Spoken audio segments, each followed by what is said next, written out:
assembler pour sculpter. Autrement que retirer la matière, sculpter un corps en assemblant différents matériaux, donner corps à un corps. En assemblant ces différents éléments, je me suis posé la question du lien. Comment relier tous ces matériaux différents? Avec du fil. C'est ce qui m'a paru le plus brut, le plus évident, le plus esthétique et le plus naturel. Ça a fonctionné pour les jambes, ça a fonctionné pour le haut du corps, mais pour la tête, j'ai dû utiliser de la colle. Je voulais qu'elle tienne en équilibre.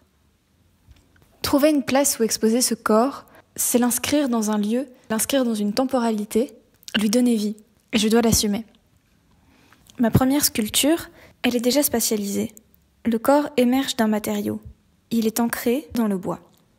Et tout ce qu'il y a autour, je n'y prête pas forcément attention, parce que l'objet est destiné à être pris dans les mains, à être tourné, observé, à jouer avec la lumière qu'il y a à tout moment où on l'observe.